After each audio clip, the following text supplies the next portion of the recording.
All right, folks. Hopefully, you can hear me. Let's get started. Since we give a couple minutes for people to join. Again, my name is Nico Kabar. I'm a solution architect at Tagera, and today we will be talking about designing your rancher cluster with Calico. So, with the beginning of this new year, hopefully you had a good break. So, happy New Year. If you haven't been or you haven't joined a Tagera webinar before, just a little note about kind of the format. So it is a recorded webinar. So as soon as it will be done, we will send out a video of the webinar as well as the slides that you'll be seeing today. So don't worry about capturing the screenshots or whatnot, because we will actually send those slides to you. We will spend 30, 40 minutes discussing the topic today, which is around, design best practices for running Calico with Rancher. I'd like to make this as interactive as possible, so feel free to chime in with the questions in the Q&A section or the chat window. Either one would work. It's difficult for me to see the questions right now, but we'll dedicate some time towards the end of the discussion today to answer them. So feel free to note those questions in there, and I'll be happy to answer them there. There she is. So with that being said, let's get started. Okay. So just a little bit about myself today. My name is Nico Kabar. I'm a solution architect at Tagera. Been with the company for a year now, and prior to that was with Docker and Cisco. So pretty much my whole career has been around containers, networking, cloud, and Kubernetes. So feel free to kind of reach out to me if you have any questions. As I said, I'll be happy to answer them later in the after we go through the slides. I don't want to bore you too much with the slides today, but at the same time, I would like to make sure that we cover some grounds around the topic today and answer some questions that you may have around this specific topic or anything else around Calico. So I'd like to get started with a quick introduction or overview of Calico and Tagera, and kind of dive into why you should care. Why is it powerful to use Calico with your rancher clusters, some of the network design considerations, as well as the deployment walkthrough. And then, as I said, we'll have some time toward the end to answer some of your questions. So just a quick overview around Project Calico. Project Calico is a widely used open source project that started around the same time as Kubernetes, providing a secure CNI networking and security solutions to help basically network your pod traffic, ensure that your application services can communicate across the clusters, and also help with enforcing Kubernetes network policies. In terms of where you can run Calico, of course, pretty much anywhere you can run Kubernetes, whether it is a managed Kubernetes service like EKS, GKE, AKS, IKS, or of the self-managed on-prem or hybrid cloud solutions like OpenShift, and of course Rancher, which will be the focus of our discussion today. So regardless of where you run Kubernetes, Calico can be used to connect your pods and help with basically be the CNI or the container network interface of your cluster. But beyond that, actually, Calico can be used to secure your VMs. If you're not familiar, we have Calico itself in open source can be deployed natively on Linux, and therefore you can run Calico on VMs or bare metal instances to use the same policy definition to secure workloads if they're running on Kubernetes or outside of Kubernetes. In terms of Tigera, we're the company behind Project Calico. We maintain the project, and we also help with and call out some of the STO security working group and some of the integration that have been done between Calico or the Kubernetes network policies as well as STO.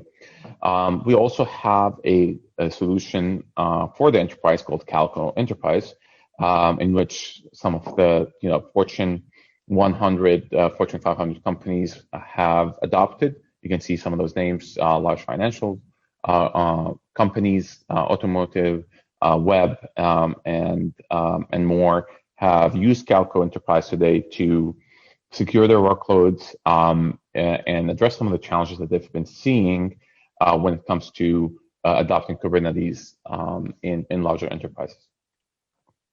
So in terms of the Rancher and Tigera partnership, we've been working closely with Rancher, and we have a strong partnership to help Rancher users and customers and help them basically deliver kind of the best-in-class network security solution. So rest assured that if you go to the Rancher site or your Rancher reps or support, if you're a customer of Rancher or you work directly with Tigera, we have a strong partnership, and you can see also in terms of the solution itself how easy it is to utilize the power of Calico with Rancher. So kind of marrying the best in class for the network security with the kind of the best in class in Kubernetes management. This is what you get with using Calico with Rancher. So just to kind of background here, when it comes to Rancher options, when it comes to CNI options, if you go to their site, you can see that they support for available options when it comes to CNI when you launch a Rancher cluster. The default being Canal, which is basically Flannel for networking, and Calico for policy. So you get kind of the best of the two worlds. They also support Weave and Calico. So now, the focus of this discussion will be, of course, why Calico and what are the best practices around Calico.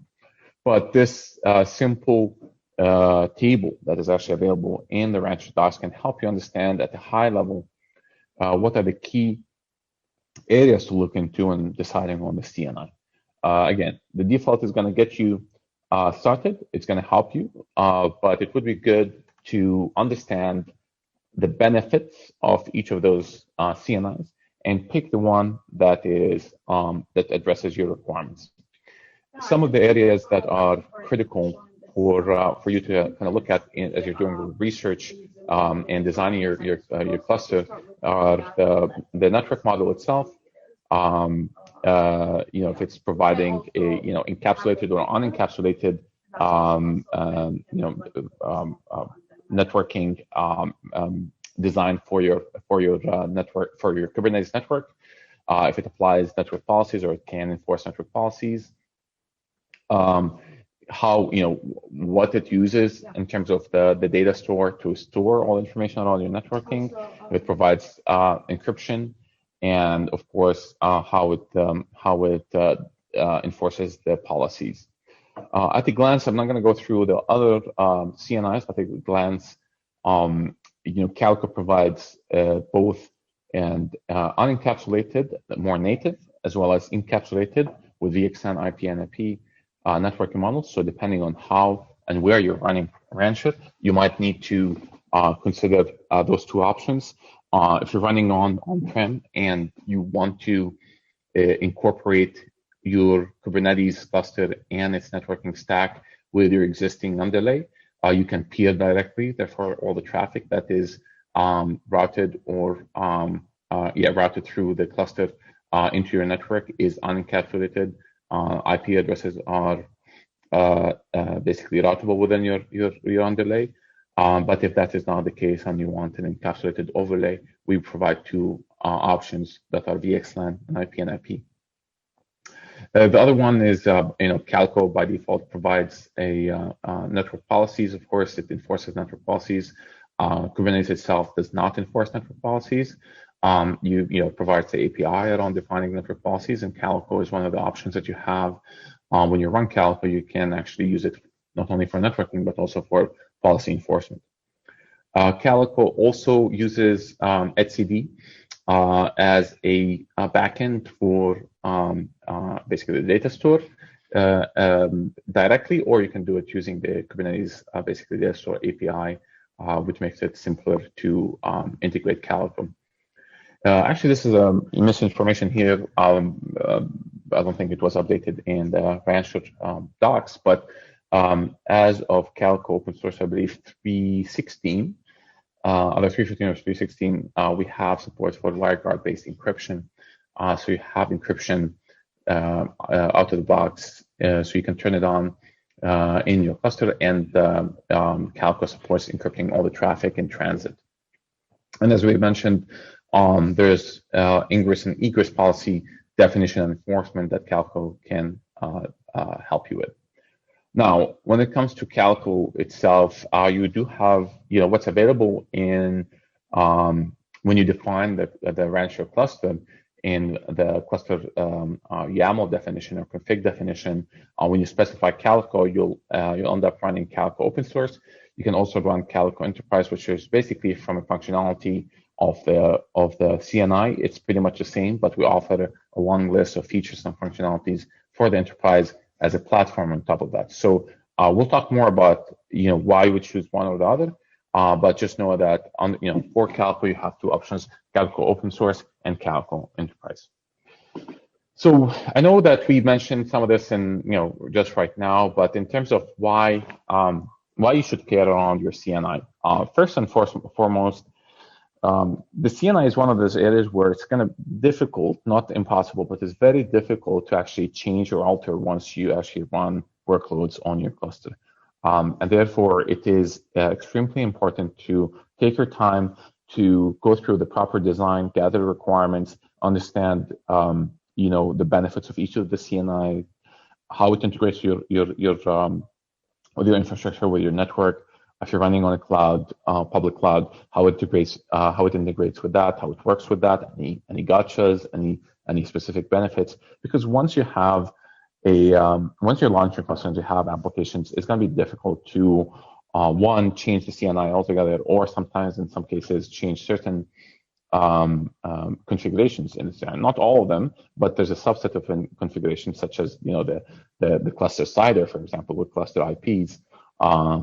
For the pods or the services, that's going to be difficult to actually change once you have you're actually running applications on your cluster. But in addition to that, I'm going to go through a couple of key areas to consider as more some of the benefits that Calico can provide. One being Calico Cuddle. It's a simple, easy to use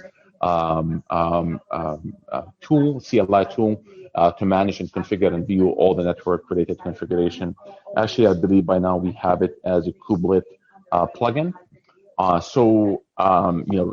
It's similar to kubelet, but it's takes more of a networking lens towards managing and integrating with your cluster, working with your cluster, getting the information, configuration, policies, better suited for all things networking and network configuration for Kubernetes. The other one is around, as I said, the networking options. Again, there is as you gather your key requirements when you want to deploy Rancher, or as you're going through the design process, it's important to understand if you want to go with an overlay mode or a non-encapsulated mode. Basically, ensuring that all the traffic that is routed, either within the cluster or any traffic leaving the cluster, will it be encapsulated or will it be non-encapsulated? And as I mentioned, we have two options for encapsulation: VXLAN or IP and IP. And which one you decide between the two depends on certain requirements. For example, if you're running on Azure, for example, you want to run Rancher on Azure or running Kubernetes on Azure, Azure network itself does not support IP/NIP. So basically, you have your only option there is using VXLAN. I would say most of the deployment I have worked on for on-prem have opted to work with non-encapsulated mode. Therefore, you have more native networking. The traffic is going to be non-encapsulated. There's no additional overhead for encapsulation, and you have a clear understanding of where the traffic is coming from or going to, because it's literally just like any other traffic within your network. If you go with that option, there are a couple of peering options. You can peer directly into your top of rack, for example. We have a capability called dual tor. So if you have a dual tor, if you have servers or VMs connected to dual tor, then you have a capability that we support to provide that high availability when it comes to connecting to two upstreams, basically, with ECMP. We also have, if you have a larger cluster, more than 80 or 90 nodes, it would be better to peer with a route reflector and not create a full mesh when it comes to a full BGP mesh. That way you have you minimize all the chatter, all the updates as pods come up or whatnot. So there's more, I would say, more advanced configurations when it comes to peering and networking and integrating with your existing cluster networking or your existing underlay networking. We talked about network policy enforcement. In addition to the Kubernetes network policies, Calico does support what was called calico network policies, which is a superset of Kubernetes network policies that add things like global network policies, integration with Istio for layer 3 all the way to layer 7 capabilities, DNS policies, among some of the kind of the key benefits of using Calico network policies. Of course, we support both modes of kubeproxy, IPVS, and IP tables, as well as we have recently, I believe also, as with the 3.15 release, have went GA with eBPF as a supported data plane. So if you hear, there's a lot of buzz around eBPF right now. It's a highly recommended for the kind of the advanced capabilities that it provides, as well as the benefits when it comes to efficiency and observability capabilities that it provides. So whether you're running on Linux, you have two options: IP tables for data plane, as well as eBPF if you are running a newer kernel, as well as if you have any Windows Kubernetes workloads or trying to get to adopt Kubernetes for Windows. We support the Windows platform and the Windows OS with the host network, with the Windows host networking as a data plane. And I have to say that Calico is the only CNI out there that you can use, especially with Redshift, to support both Windows as well as Linux workloads in the same cluster, using the single CNI and using the single mechanism to define policies all in one place. So those were kind of some of the areas that that are benefits or value-added benefits that you get when you use Calico with your Redshift clusters. So let's kind of switch to the network considerations and best practices, and hopefully I can, if you have any questions around those that I don't address over the next couple of slides, feel free to kind of chime in in chat. So, typically as you're designing your cluster, from a networking perspective, you're trying to make certain decisions around, how do you choose a pod sizer? How big should it be? Will it be privately or externally routable?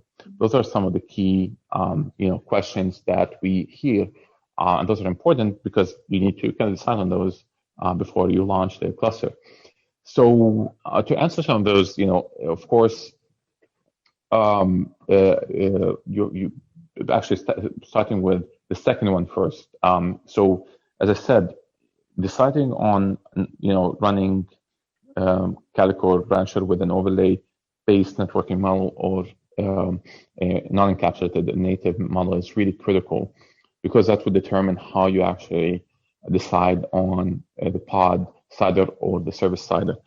So, and the reason being is that if you have an overlay based, model, that means that you can pick and choose whatever sider that you want. It can be as big as, /8, giving you a large number of IPs because you don't have those are only locally insignificant to that cluster. But if it is a routable native model, that means that you have to actually get that IP range from your networking team and have it be dedicated to this cluster.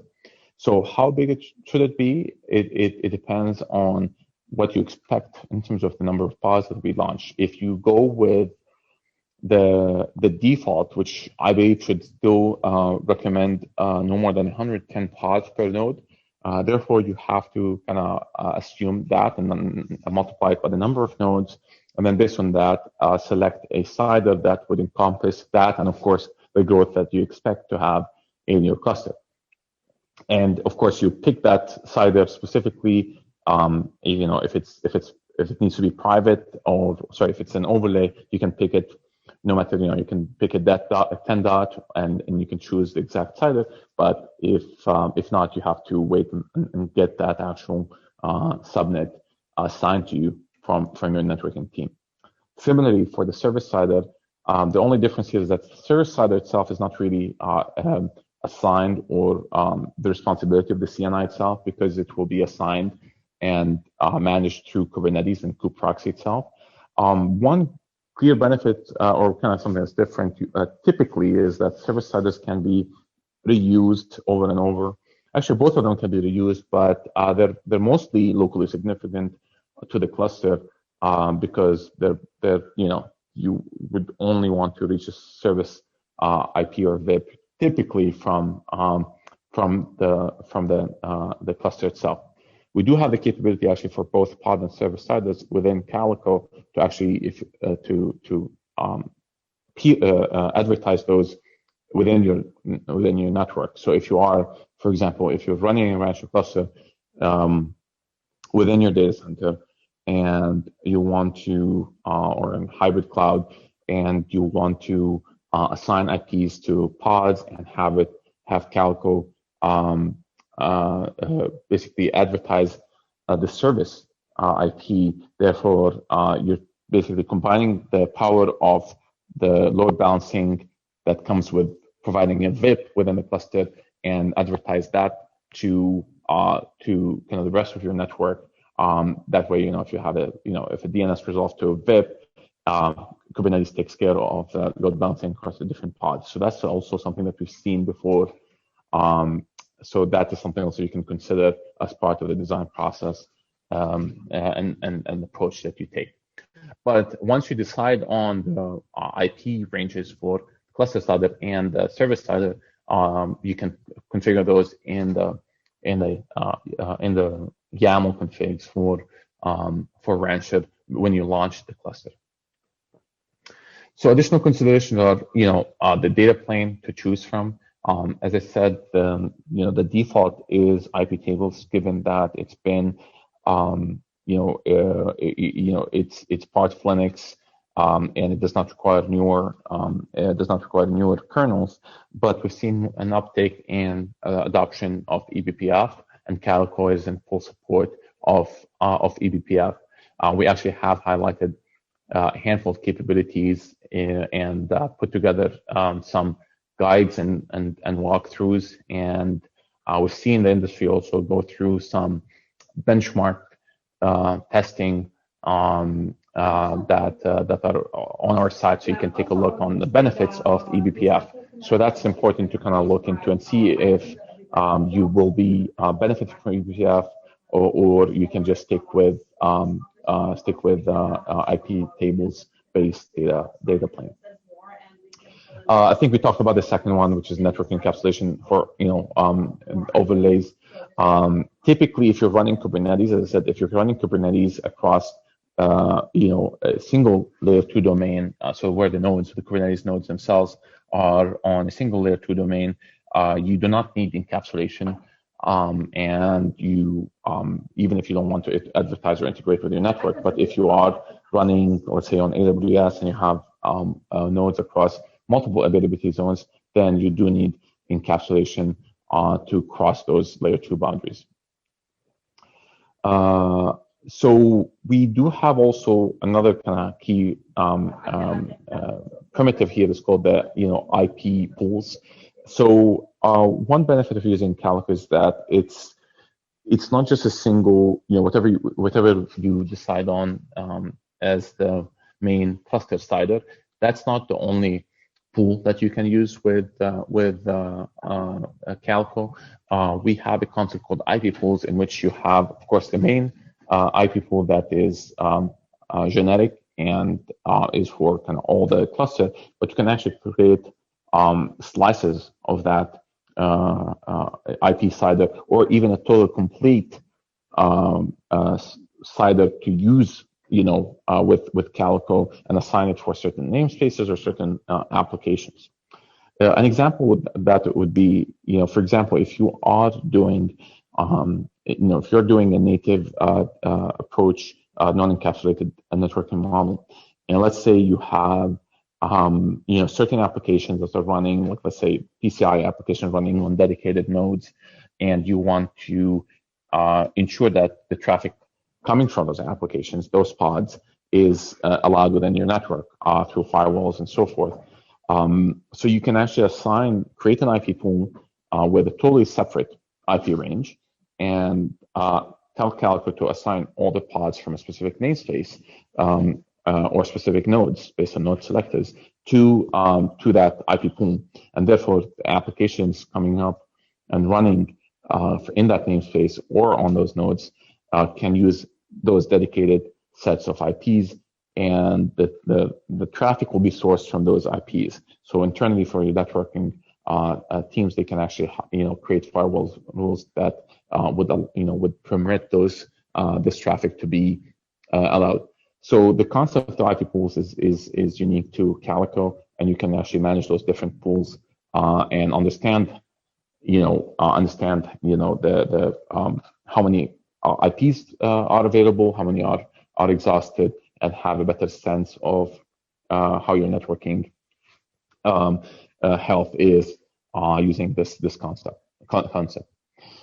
The next concept here is called IP block or IP pool block, which is it's basically how Calico assigns a node a slice of an IP pool, so that all the pods in that running on that node would share that slice.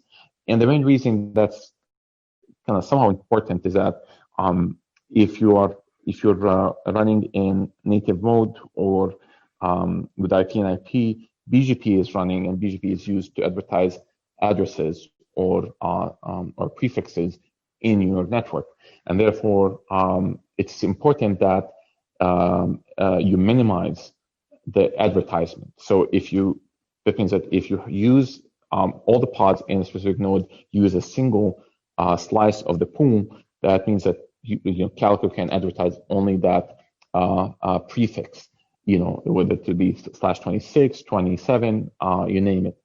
So Calico does this in a smart way, where it initially assigns a /26 by default for every node in your cluster, and only advertise that /26 to the rest of your cluster or the rest of your network.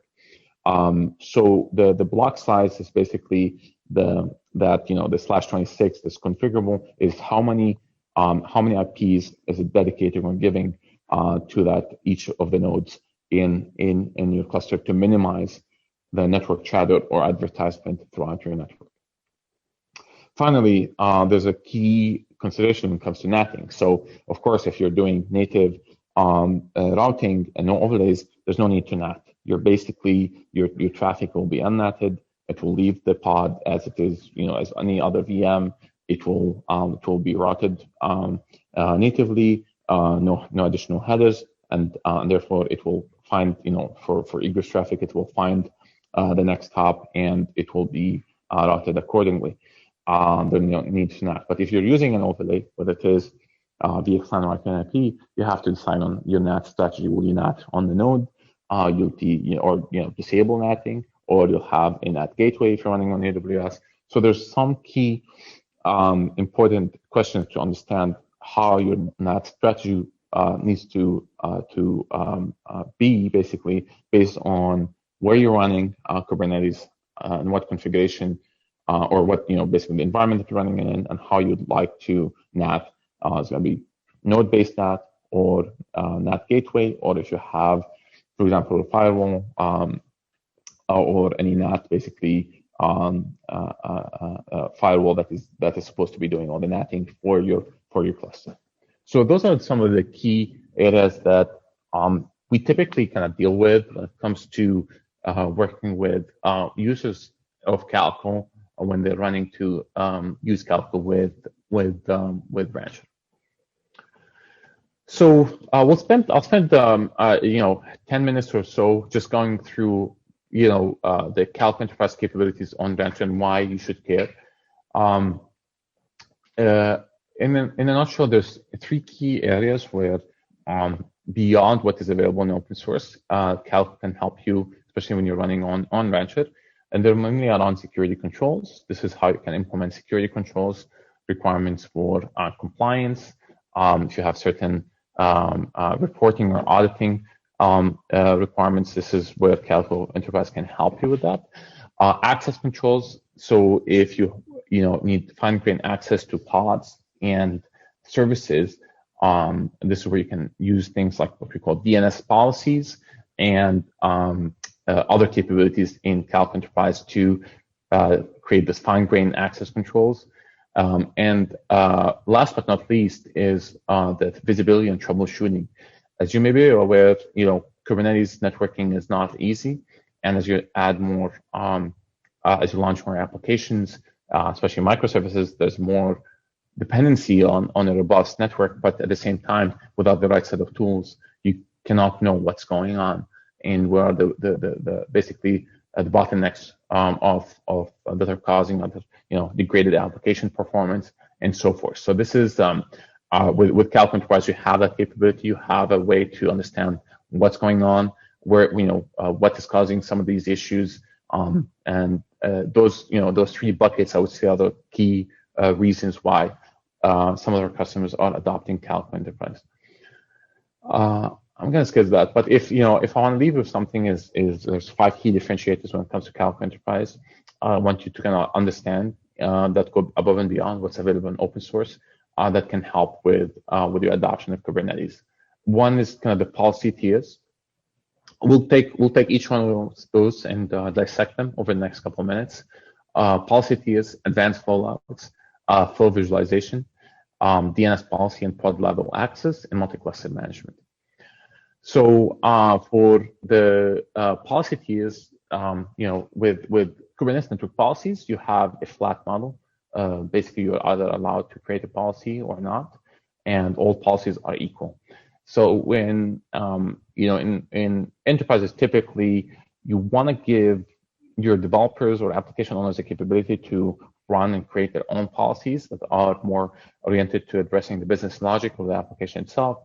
At the same time, you can't expect the application owner of one application to define policies that are required for the cluster itself, to ensure that the cluster is behaving correctly, to make sure that the cluster is it's multi-tenant, to make sure that the cluster is is addressing the requirements of the security team, the InfoSec team, and so forth.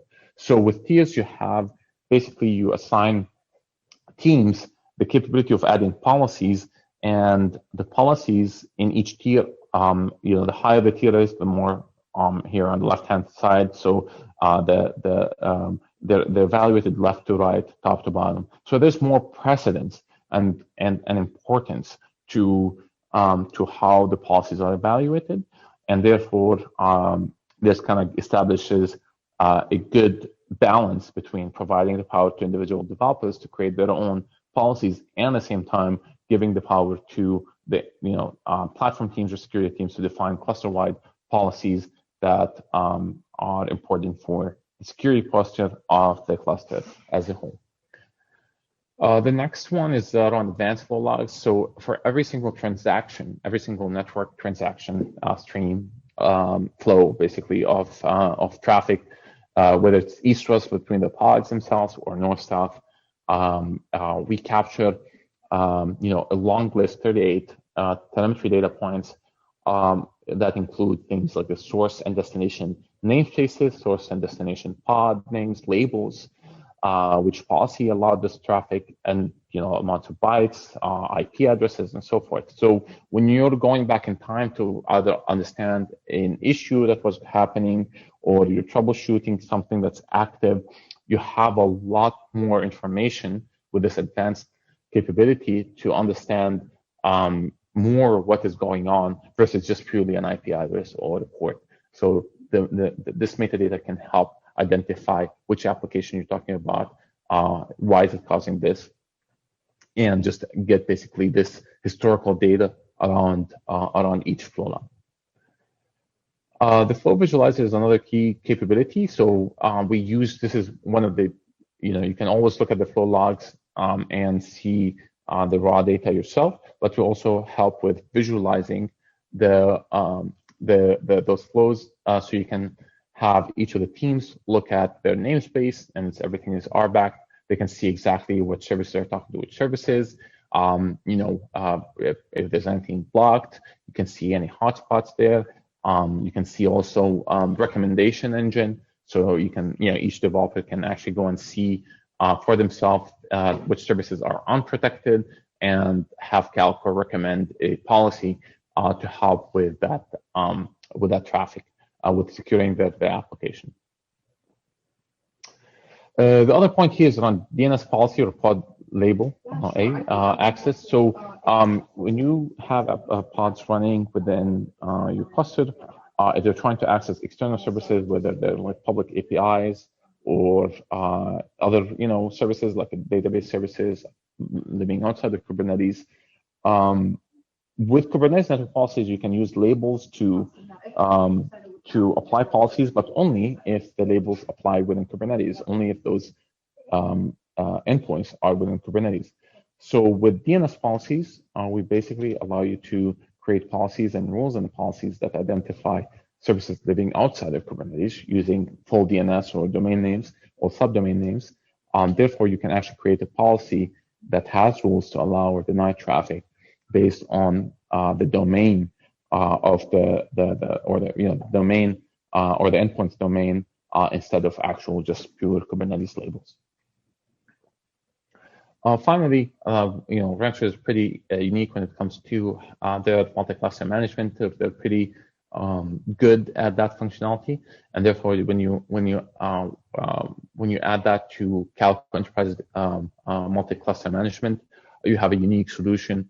So as you're adding more clusters to your environment, Calico multi-cluster management can help with a centralized, basically, mechanism to have a single place for security controls, single place to define policies and push and federate them, and have visibility into all the transaction, all the flow logs across multiple clusters, all from one place. So make it easier to manage, make it easier to push in policies and create policies and push them and federate policies across multiple clusters. So that's going to be helpful as you scale your operations beyond a handful of clusters. So I don't think I have the full time to go through this, but in the slides that you'll actually also get a GitHub repo that goes through an example, a walkthrough of a deployment for Rancher, and actually along with that you have the as you can see here the cluster config for open source based Calico deployment with Rancher, as well as a Calico Enterprise config. And the key difference between the two, if you want to take it as a next step to kind of get your hands dirty, the key difference between the two is really for Calico Enterprise. So for Calico open source, you basically highlight Calico. Let me see.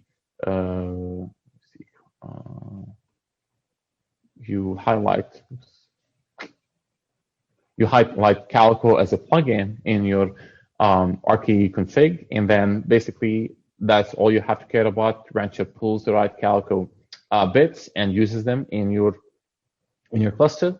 And if you're doing Calico Enterprise, really the only thing that is you need to worry about here is you actually launch it with nothing, with no plugin, and you basically deploy Calico Enterprise based on our documented method that we have in our docs. But the repo can help you with the sample config, and it will be sent as part of the slides that will be sent to you. Before I wrap up, basically, I wanted to kind of also mention that we have, a handful of upcoming events here and webinars, ranging from, networking, security. I'm doing another event next week for a fireside chat around our work with AWS Quick Start for Calico. So make sure to kind of look into the Tagera events site or look at the email that we sent you because we put together those, engaging, interactive webinars, and they will be recorded as well. So watch out for those. Additionally, we have launched the Calico Operator certification. I think right now it's live, so feel free. It's a free certification, and as well as there's a free Kubernetes networking ebook that helps you with all things related to Kubernetes networking. Those are free resources for you and can be great asset and learning resource for you to learn more on Kubernetes networking and Kubernetes network security. So those two links also will be sent as part of the slides, one for the actual networking ebook and the other for the Calico certification that's online and it's free. So feel free to attend those. Finally, before I answer the questions, if you want to learn more about Calico Enterprise, if you go to Tagera.io's trial, you can get basically a sandbox environment for you to kind of get your hands dirty with the Calico Enterprise capabilities, and there's some cool labs that you can follow and learn along. With that, I'm going to stop sharing my screen, and I'm going to look into the questions that were raised, and that way I can actually answer them. So let's see for the Q&A part. I am seeing, okay. Yeah, so all the questions in the Q&A are asking to share the slides, and we will do that. So if you register for this event, we will send an email with a video recording as well as the slide. So rest assured you'll get that sometime today. In the chat window, yeah, so I think that's pretty much it in terms of the questions. There's no technical questions I'm seeing, mostly asking around there's mostly asking around the recording itself. So we will send those. Any questions around Brancher with Calico or anything else around Calico itself? Any questions that you have or have had in the past, even if it's not related to Crancho? Okay, I'm seeing a question around, can you elaborate more on Calico on VMs, please? Absolutely. So when Calico was launched, it was launched as a CNI for Kubernetes resources, right? To connect pods and for enforcing Kubernetes network policies. However, since then, there had been a demand to use Calico beyond pods to secure workloads running natively on VMs, on EC2 instances, natively on bare metal. So we have a capability that's available in open source. It's called, let me pull out the document for it so I can actually point to it.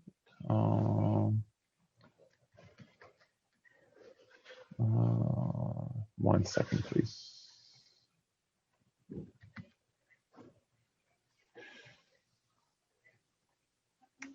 Okay, so I'll reshare my screen here.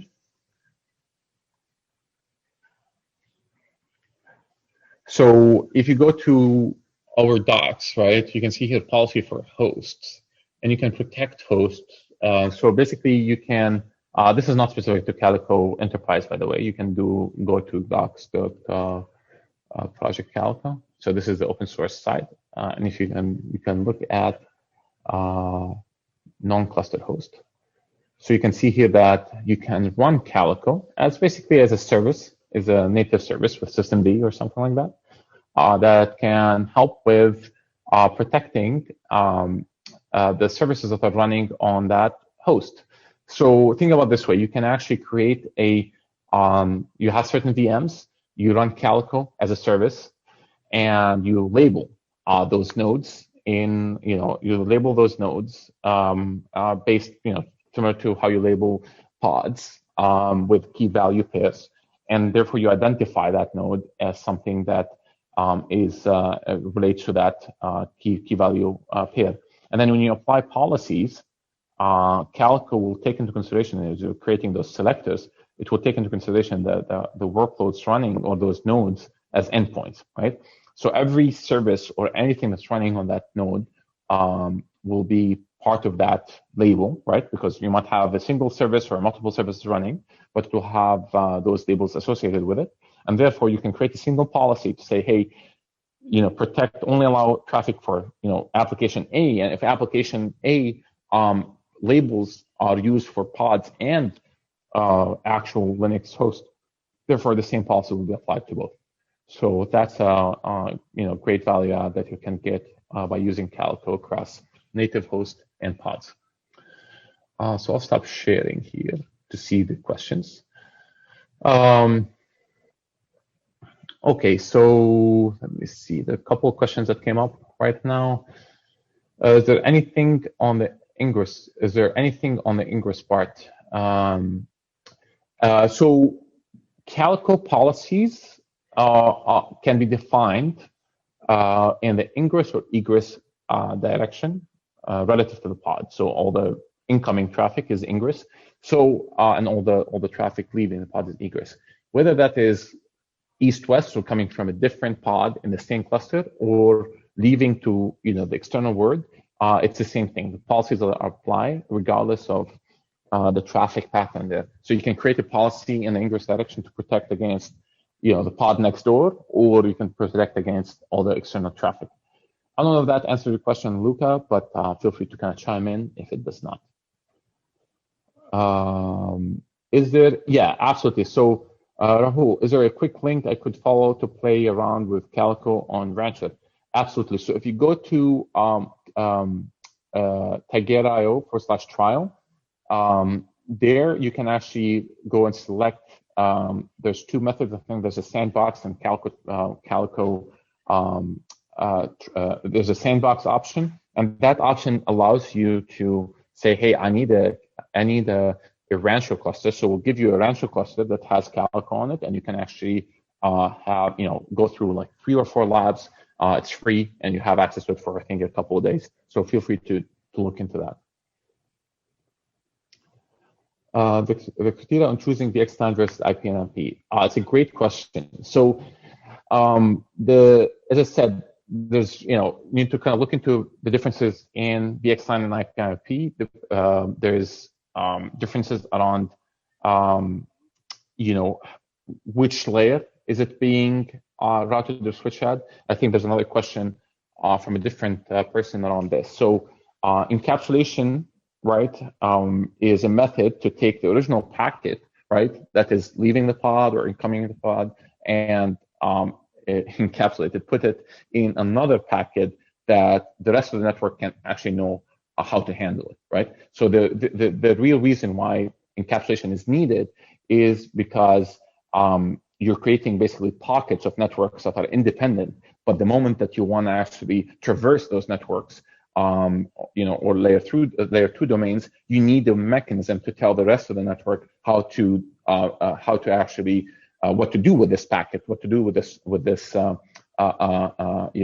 packet leaving the pod. And in most cases, right, you know, the IPs that are, you know, assigned to the pods are not going to make much sense to the rest of the network. You know, think about it as your LAN, right, and your home network. You know, the 192.168 really doesn't make anything. It's not routable outside the word, and therefore you need some, you know, something like NATing, really, some level of encapsulating so that that can actually reach, you know, go through the internet. Similarly, within Kubernetes, you need to mechanism to encapsulate existing traffic within, you know, as pods are communicating. Within, you know, pod to pod doesn't really, you don't need encapsulation, as I said. But if you're traversing layer 2 networks, so if the pods are, you know, are residing across, if the nodes or the worker nodes are residing across layer 2 networks, your network does not understand this 10 dot address that it's seeing the traffic come into, therefore it will be dropping the traffic. So therefore you need to have a method to encapsulate that traffic, and you have two options, VXLAN or IP and IP. And, you know, going back to that original question, IP and IP is basically creating a layer 3 IP packet inside also a layer 3 IP packet. VXLAN is basically a layer 2 protocol, pretty much, to create a layer 2 network, VXLAN network. So you take an IP packet, put it in a VXLAN header, and you traverse that, and it's basically a layer 2 network that it's an overlay, it's a layer 2 overlay. IP and IP is a layer 3 overlay. In terms of encryption, where does it actually happen? At host level, I appreciate more information about encryption. Thank you. Absolutely. So we use WireGuard. So if you go to docs.projectcalico.org, I think, and just look for WireGuard encryption. So it will guide you through, you know, how it works, you know, and where does it happen. But to answer your question, so it happens at the node level. So and it happens in transit. So let's say you have 2 pods or 3 pods. Pod 1, 2 are residing on node 1, and pod 3 is residing in node 2. If pod 1 talks to pod 2 on the same node, it will not be encrypted because really it's not leaving the node, it's all in the kernel. Basically, the traffic between the 2 pods is going to be routed only through the kernel network space.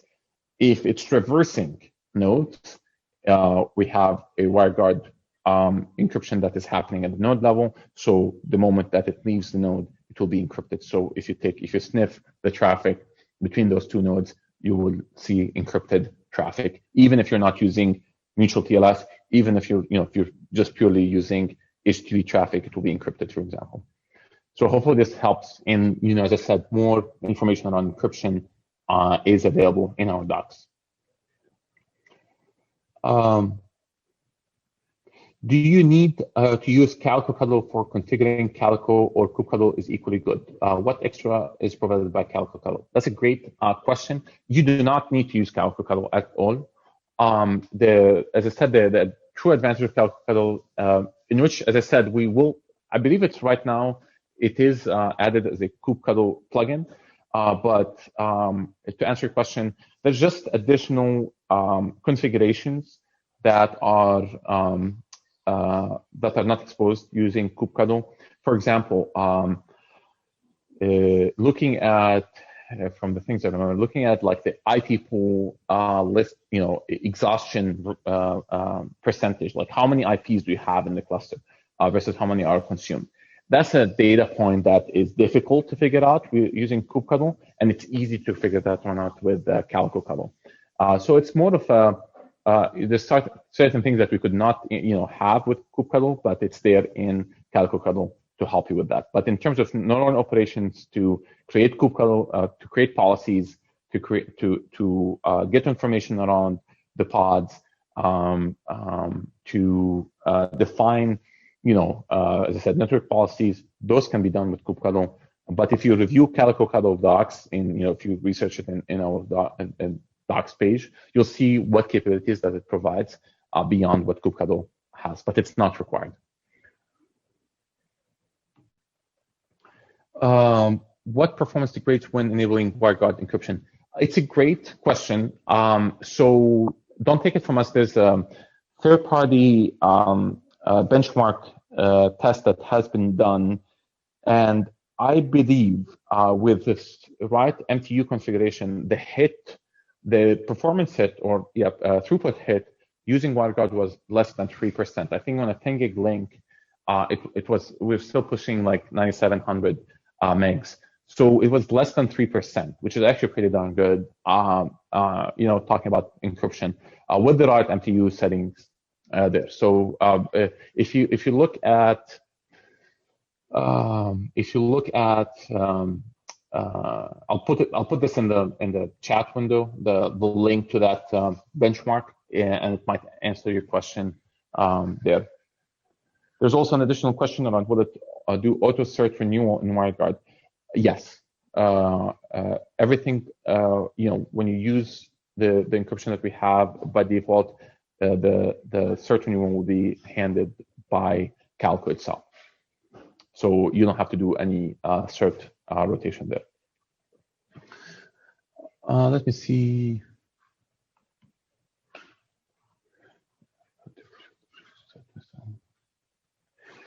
Yes, so is there a table view that shows side-by-side comparison of Calico open source and enterprise feature?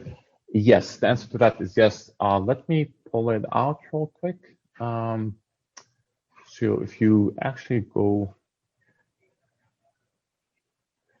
to docs.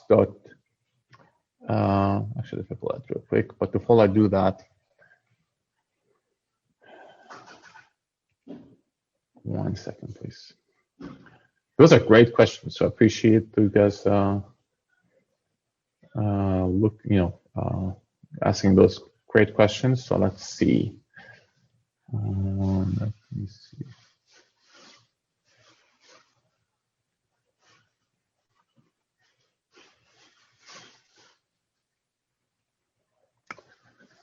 One second. I'm pulling two things for you guys.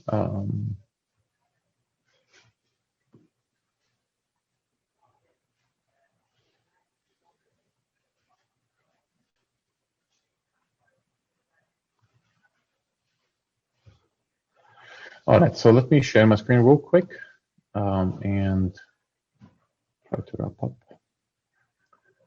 Okay, so first things first. So for the if you go to docs.projectcalico.org and you look at the left-hand side, there's a tab called Calico Enterprise. So there's a table that shows what's available in Calico open source and what's available in Calico Enterprise and compares the two. So feel free to kind of look into that, and I'll put this in chat if I can access chat. So I'll put this in the chat. Okay. And the other thing is there's a blog post that we launched in November that's based on the benchmark results for Kubernetes network plugins, CNI over 10 gig networks. So this is a great resource. This is not us. We put this together. This is a third-party gentleman by the name of Alexis Ducaste. So you can see with various configurations, different CNIs that were used with encryption, without encryption, and so forth. And it shows you some of the results. So I'm going to put that also in the chat as well, so you can take that and look at the different results.